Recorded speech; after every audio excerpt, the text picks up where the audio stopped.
Alors maintenant, on passe aux tables X-Files. C'est un sujet. Moi, j'ai ma manière d'interpréter la réalité, tu vois, la loi du vivant, etc., etc. Donc, je vais te poser quelques questions. Imaginons que là, tu es en train de rêver. Ok? Tu es en train de rêver.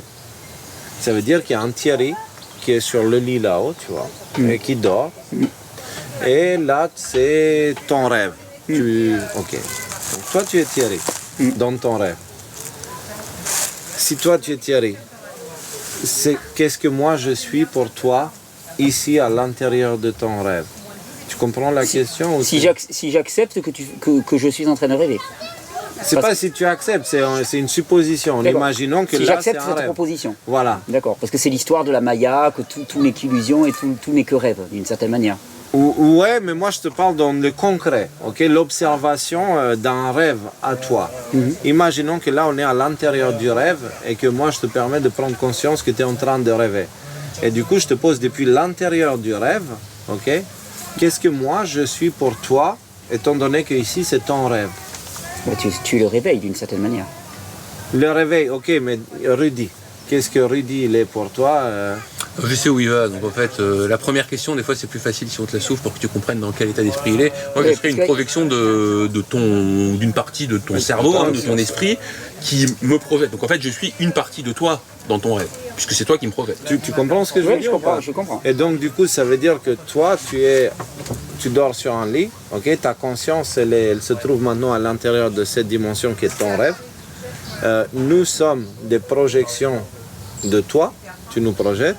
Tout comme nous sommes, tout comme toute la carte ici, c'est la projection de toi. Okay? Et donc ça veut dire que tu serais d'une certaine manière omniprésent dans cet univers-là, parce que c'est ton rêve. Okay? Mais du fait que c'est ton rêve, et c'est ta conscience, et toutes les consciences qui s'entourent sont des projections de la tienne, d'une certaine manière, tu es aussi omniscient. Tu vois? Et comme c'est ton rêve, et du coup c'est une manifestation matérielle de tes pensées, ça fait de toi aussi un omnipotent, tu vois. Oui. Parce que tu penses un truc et ça se réalise, tu vois.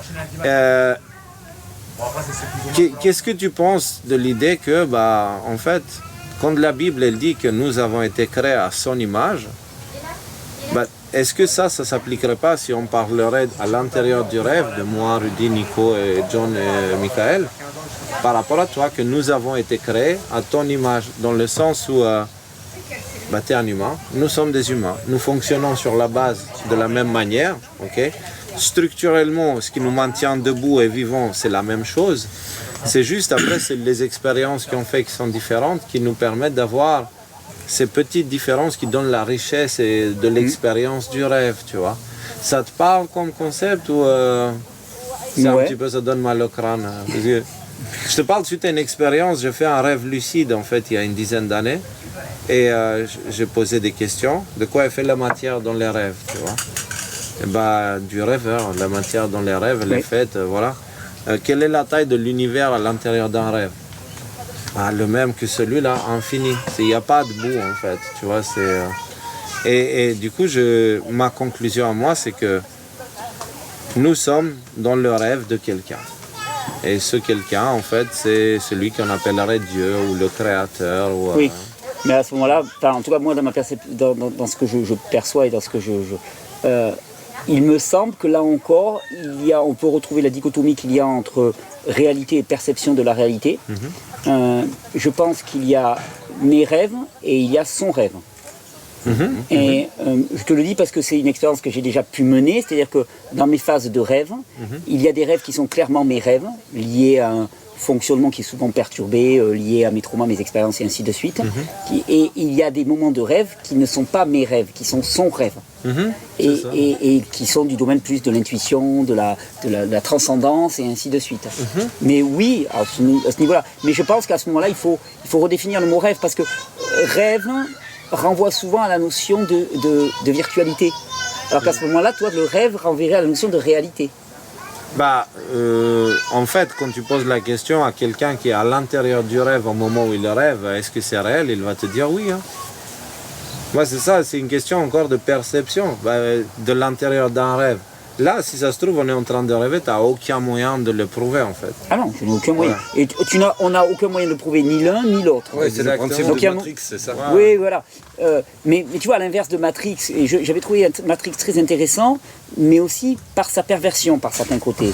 Parce que dans Matrix, finalement, c'est des gens qui vivent une vie de rêve, alors qu'en vérité, ils vivent une vie de merde. Ouais.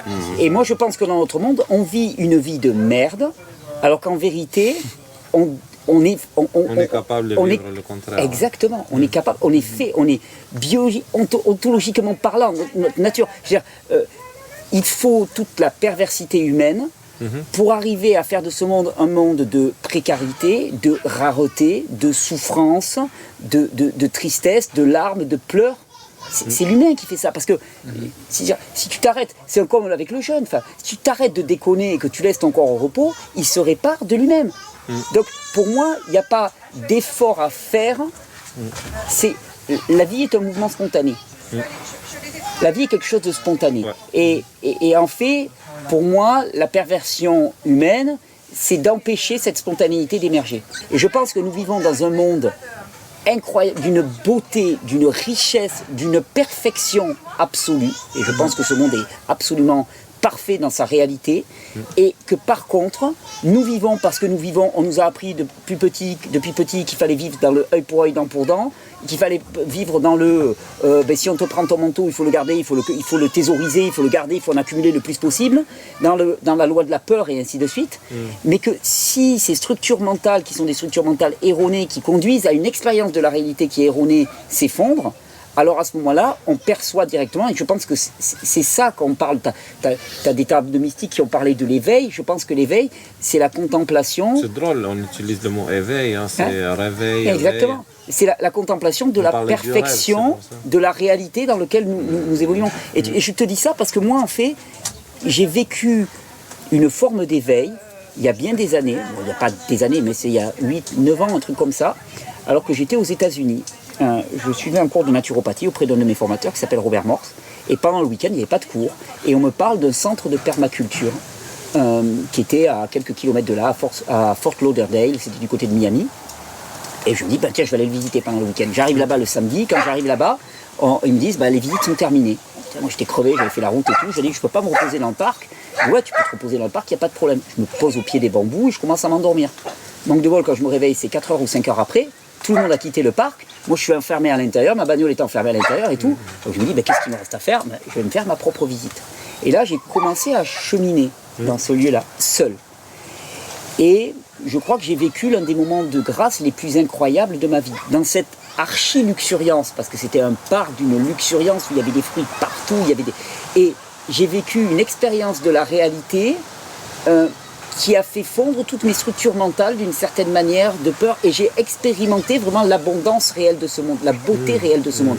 Et d'ailleurs, il y a même un événement qui est incroyable, et d'ailleurs je l'ai filmé en vidéo, ce moment-là. Il y a un moment qui est incroyable. C'est comment papa choisit les gens, tu sais, il les met dans des contextes, tiens, je t'enlève, machin, t'es coincé, et nourris-toi de ça spirituellement. Et il s'est passé un truc qui est complètement fou, c'est qu'à un moment je descends des marches, je me souviens des marches qui étaient faites avec des pneus. Ils avaient pris des pneus qui avaient remplis de terre et ça faisait des marches. Et je descends ces marches et je vois passer un serpent. Un serpent magnifique, avec des rubans de toutes les couleurs. Je ne le savais pas, on me l'a dit quand j'ai diffusé la vidéo. Il s'appelle le serpent arc-en-ciel, c'est l'un des serpents les plus dangereux au monde. Il te pique, tu as quelques secondes avant de mourir. Ah ouais. Et moi je vois ce serpent, je suis à la caméra, je tiens ma caméra, je tenais mon téléphone portable comme ça. Et j'étais dans un tel état de fusion avec la réelle et le vivant, que j'ai approché mon doigt comme ça et je lui ai quasiment caressé la tête. Petit comme ça. La tête? Ouais, je me suis approché, et la caméra le montre. Je suis à 1 cm de sa tête, et puis finalement il est parti, il a cheminé. Et je sais que dans cet instant-là, il n'y avait aucun danger. Je le sais, parce qu'il y avait un état de présence à la réalité, à la perfection de la réalité, que c'était comme une espèce de parenthèse dans la folie mentale d'interprétation de la réalité dans laquelle on vit. Ouais. C'était comme une parenthèse dans laquelle tout était parfaitement équilibré. Et quelques temps après, quand j'ai diffusé la vidéo, punaise, tu te rends compte, Thierry, t'as failli toucher le serpent arc-en-ciel, t'es inconscient, t'es un fou, et tout ce que tu veux. Non, non, j'étais pleinement dans la réalité. Et dans cette immersion totale dans la réalité, mais quand je te dis totale, rien que d'y repenser, j'en frémis. C'est peut-être l'une des plus incroyables et plus belles expériences spirituelles de ma vie. Et par certains côtés, c'est peut-être aussi ce que je recherche ici.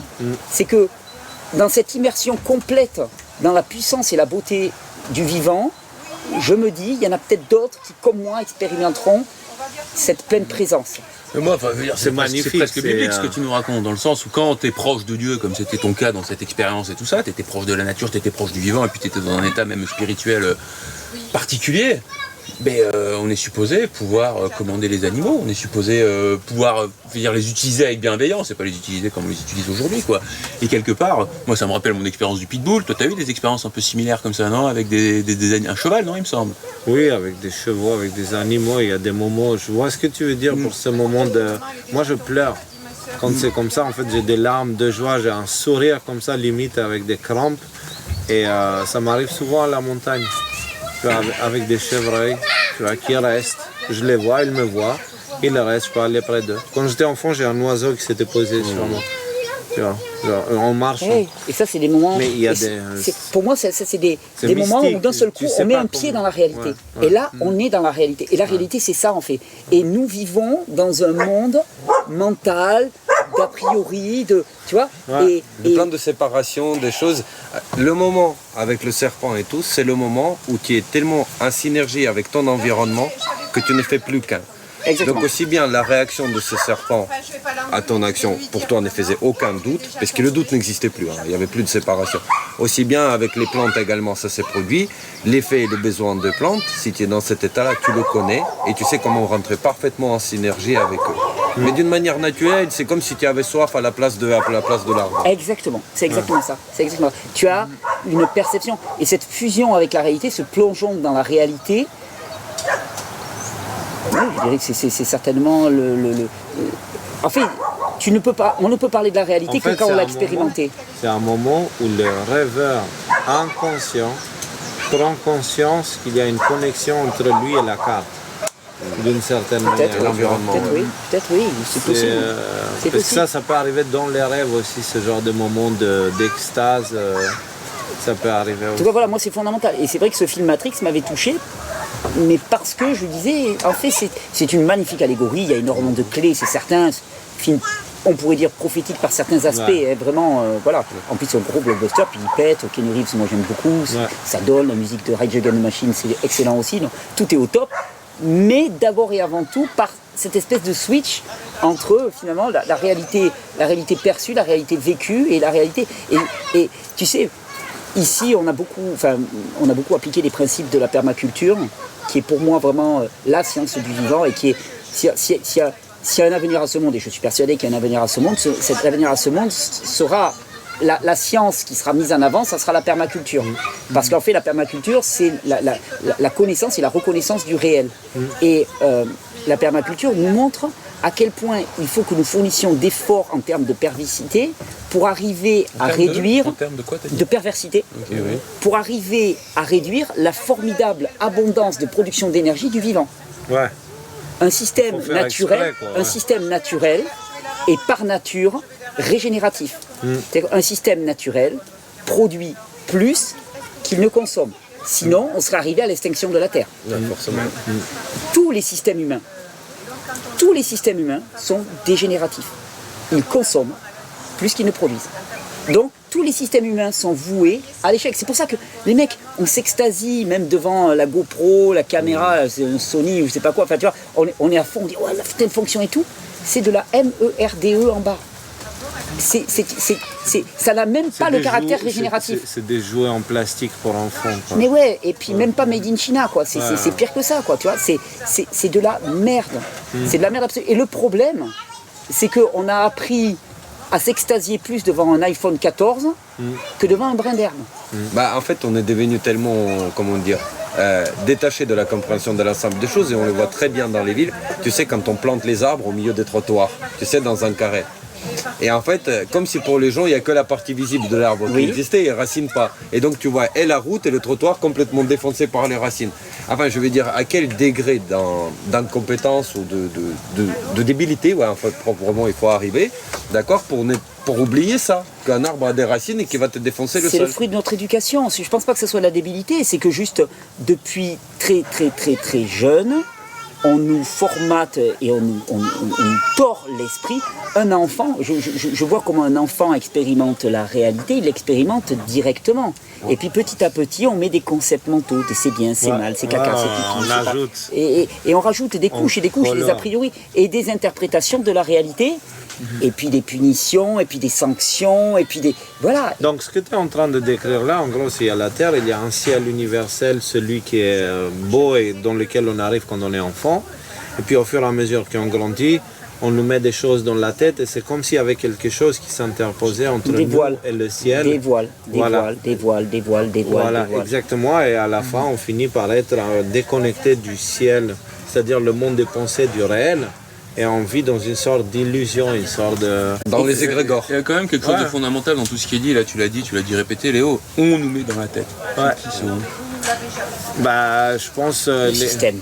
Le système, et justement, toi tu parles de la perversité humaine, puisque là on est en mode X-Files. Est-ce que tu penses que ça se limite à la perversité humaine ou il y a d'autres choses, tu parles des égrégores à l'instant, qui sont au-dessus et qui auraient peut-être intérêt à ce que l'humain soit juste... Ce sont les élites reptiliennes pédosatanistes qui sacrifient des enfants. Au bord de la terre plate. Il a eu peur à l'instant. Je ne sais pas. Je ne sais pas. Je pense que le monde spirituel... Je peux moi proposer un truc? Oui, tu peux. Moi, je voulais juste proposer quand même, juste une remarque pour terminer le sujet précédent. Parce que Léo parlait de ces couches de fumée qui se mettent. Et c'est là où je pense que Jésus, quand il arrive, nous fait une proposition qui est scandaleuse, littéralement scandaleuse, mais qui est le seul moyen de retraverser ces couches de fumée. C'est-à-dire que de nous-mêmes, je pense qu'une fois que ces couches de fumée elles sont installées, c'est quasiment impossible de les retraverser. Et lui, il nous dit un truc, il nous dit, quand on te fait du mal, fais du bien. Toi, t'es là, t'es dans ton référentiel avec toutes ces couches de fumée, tu te dis, putain, c'est con, le mec, il me bute, je le bute. C'est normal, c'est comme ça que ça va se passer. Et lui, il te dit, fais autre chose. Mais parce qu'en fait, il te dit, n'attends pas d'avoir la conviction de faire autrement, parce que ça voulait dire que tu attends d'être arrivé pour le faire. Mais le chemin, il le dit bien, c'est moi. C'est-à-dire, le chemin, c'est l'accomplissement de ses principes. Et c'est ça qui va te conduire. Donc en fait, il te dit, quand t'emmerdes, fais le bien. Et concrètement, toi, avec tous les gens qui t'emmerdent, justement, alors que ce soit sur YouTube, que ce soit dans l'administration, que ce soit partout, t'arrives à le faire, ça? Ben, c'est un combat, mais je dirais même que c'est mon combat spirituel absolu. Mais globalement, tu remarqueras que je ne suis pas procédurier, j'ai jamais fait de procès ou de choses comme ça. Et j'arrive même de plus en plus, je dirais même maintenant, parce que c'est une question de santé mentale, à rendre grâce, à remercier. D'abord dire oui, merci pour la réalité. Des fois, c'est avec les lèvres un peu serrées, des fois, c'est... tu sais, bon, je prends des temps avec papa, avec le boss, avec tout ce que tu veux. Je lui dis, bon, ok, je sais que tu es un dieu d'amour, tout ça, on est d'accord, il n'y a pas de problème, ça se discute pas. Putain, mais c'est chaud quand même, là, ce que tu m'envoies. C'est chaud, je comprends pas ton chemin. Mais punaise, ok, je te fais confiance. Mais ça, rien que ça, c'est l'approche d'un enfant qui accepte. Tu vois, tu acceptes. Parce que tu lui dis pas pourquoi moi, oh là là, tu lui dis non, pour moi, c'est chaud, je comprends pas pourquoi, alors aide-moi à ce qu'on traverse ça ensemble, tu vois. Voilà, donne-moi la force, donne-moi la conviction. Mais je pense que c'est vraiment important, quand Jésus dit je suis le chemin, il est le chemin qui nous permet de retraverser à l'envers ces voiles de fumée avec des principes qui sont scandaleux. Tu dis, le mec il te dit on te prend la moitié de ton manteau, donne-toi la moitié. Ouais. Teubé Jésus. Ouais. Non mais sérieux, c'est un vrai pigeon. Il est con. Et d'ailleurs, dans ce monde, si tu fais ça, mais on te dit, effectivement, on te dit, t'es un pigeon, t'es con, tu te défends pas, t'es une larvette, t'es une fiotte, t'es une merde. Un peu moins depuis 2-3 ans, j'ai l'impression. Dans certains milieux, peut-être, ou quelque chose comme ça. Moi, je suis étonné de voir beaucoup de réactions de gens qui, je pense, aujourd'hui arrivent, surtout dans ce tour-là. Je sais pas si ça aurait été possible, ce tour, il y a 3 ou 4 ans, en fait. Oui. Premièrement, et puis il y a eu aussi, quand il y a eu soit les Gilets jaunes, soit tous ces mouvements qui ont eu lieu après la crise de 2008, je voyais beaucoup de gens qui faisaient des cœurs dans leurs mains quand ils allaient aux manifestations et ils voulaient faire des câlins aux gendarmes. Les gendarmes les frappaient, certains parmi eux restaient jusqu'à la fin, ils disaient les gars, on vous aime, tu vois, jusqu'à la fin. Mais Et ça, la non-violence demande le courage le plus absolu. ouais. C'est beaucoup plus facile d'être violent que d'être non-violent. C'est beaucoup plus facile de répliquer quand l'autre t'agresse que de ne pas répliquer. Moi, je cite, et je l'ai déjà cité en vidéo, mais j'ai vécu quelques années dans une communauté non-violente qui s'appelait la communauté de l'Arche, qui a été fondée par un disciple de Gandhi. Et il y avait une des anciennes qui s'appelle Thérèse, de la communauté, qui me racontait les manifestations qu'ils avaient fait, je crois que c'était en 52 ou en 62 je crois, pour l'Algérie. Tu sais, pour lutter, pour protester contre la répression de l'Algérie. Et elle m'a dit, il faut un courage incroyable quand tu vas manifester, que tu sais que les CRS vont charger, que tu vas prendre des coups et que tu as fait le choix de ne pas répliquer. Mais elle me dit par contre, j'ai vu ce que les coups n'auraient jamais permis de faire. J'ai vu des CRS taper sur des gens. Ces gens tomber au sol, se relever avec des marques de sang, continuer à avancer en toute non-violence. Le CRS retaper sur eux, les personnes retomber et se relever, et à ce moment-là, le CRS prendre sa matraque, chialer et la poser au sol. Et là, c'est la victoire. Parce qu'en fait, c'est toujours pareil, je me rappelle toujours ce verset, le combat ne se passe pas contre la chair et le sang, mais contre l'esprit du mal. Le combat, c'est pas de détruire l'autre, c'est d'expulser l'esprit du mal qui peut, un moment, occuper son esprit, et pour ça, il n'y a qu'une seule chose. Il n'y a qu'une seule chose qui marche et qui ne marchera que toujours dans toute la réalité qu'on voudra, dans tous les rêves qu'on voudra, c'est l'amour. Tu ne transformes personne, sinon par amour. S'il y a bien une chose à laquelle je crois dans ma vie, alors je ne dis pas que je l'applique systématiquement, mais j'y crois profondément, et chaque fois que je perds la tête, je m'y raccroche. C'est la seule transformation qui pourra advenir dans ce monde, dans nos cœurs, dans le cœur de l'autre et dans la réalité, c'est par amour, uniquement. Alors, j'ai une question. C'est quoi l'amour? C'est quoi l'amour? Parce que oui, s'il faut l'amour pour sauver le monde, on vit dans un monde aujourd'hui, quelqu'un marche, il voit une fleur, il dit « Ah, qu'est-ce que j'aime bien cette fleur, j'aime cette fleur ». Il la coupe, il la met dans un vase et il la laisse crever sur une table dans la cuisine.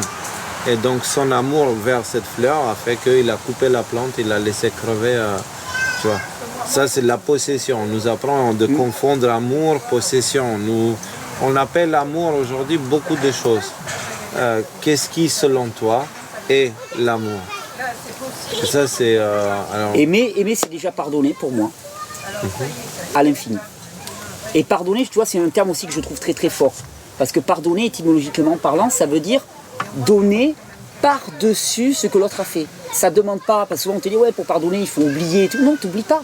Mais en fait, tu choisis de continuer à donner. Continuer à donner de ta personne, continuer à donner de ta présence, continuer à donner de ton soin, malgré ce qui s'est passé. Pour moi, c'est déjà une des images de l'amour. En fait, je pense que l'amour est quelque chose qui est multiforme, et dire c'est ça, ça me paraît impossible. Par contre, donner des illustrations. Ouais, différentes aspects, Rudy ouais. disait, voilà, l'amour ne présuppose rien. Ouais. Bon, mais si tu veux savoir quand tu n'es pas dans l'amour, c'est quand tu présupposes. Et moi, je suis un spécialiste. Hein. Je sais toujours ce qu'il y a dans la tête des autres. Et tout le temps, je me dis, Thierry, arrête, tu sais pas. Tu sais pas. J'avais une conversation avec une amie là tout à l'heure et je lui disais, non, écoute, sois certaine d'une chose, c'est que même si je suis pas d'accord avec ce que tu as fait là, il y a bien un truc dont je suis certain, c'est que tu l'as fait parce que tu pensais vraiment m'aider au plus haut point. Et quand j'ai dit ça, son cœur, et elle a pu entendre aussi ce avec quoi je n'étais pas d'accord. Ouais. Je lui ai dit par contre, mais je lui ai dit non, mais ne crois pas. Et elle s'est sentie bien parce qu'elle m'a dit ok, t'as compris que ce que j'ai fait pour toi là, je voulais t'aider. Et elle m'a dit, je l'ai fait par amour. Ouais. Il dit oui, je le sais. Je le sais. Par contre, je peux me permettre malgré tout de dire ça. Donc l'amour, c'est ça. L'amour, c'est aussi une patience infinie. C'est attendre l'autre tout le temps. Donc c'est arrêter de croire qu'en tirant sur une fleur, on va la faire pousser plus vite.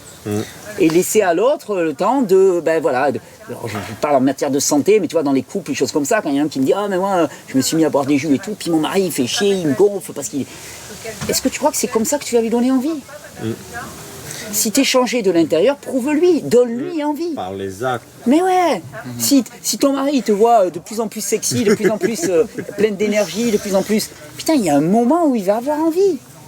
Et d'ailleurs, c'est bien ce que le système éducationnel actuel n'a pas compris. Et c'est pour ça que, là encore, j'utilise des mots très très forts, hein, mais bon, on est dans X-Files, donc on me pardonnera, hein, mais...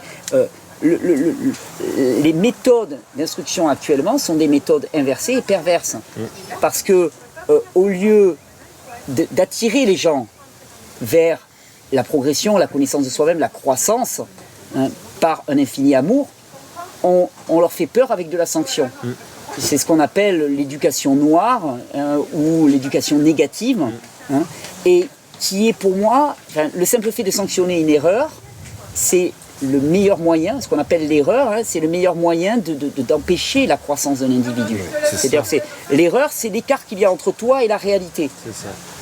Il n'y a que parce que tu fais l'erreur que tu vas pouvoir jauger de ta marge de progression. Tu dis, putain, je pensais que j'allais sauter 3 mètres. Si on te dit, bon, alors maintenant, tu dois sauter 3 mètres de long. D'accord ? Et attention, si tu les sautes pas, on te coupe la jambe.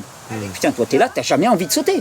Si par contre, on te dit, bon, tu dois arriver à sauter 3 mètres, mais ça va pas venir du jour au lendemain, il va falloir que tu t'entraînes. Tiens, fais ton premier saut et vois combien tu es. Je suis à 1m10. Ok, je te propose un programme qui va t'aider, centimètre par centimètre, à arriver à tes 3 mètres. Mais il y a des grandes chances qu'un jour ou l'autre, tu arrives à sauter tes 3 mètres. Qui que tu sois. Qui que tu sois. Par contre, si on te dit il faut que tu sautes tes 3 mètres, on te coupe la jambe, c'est foutu. Dans le monde de papa, il n'y a pas d'échec, il y a soit la victoire, soit la leçon. Et la progression.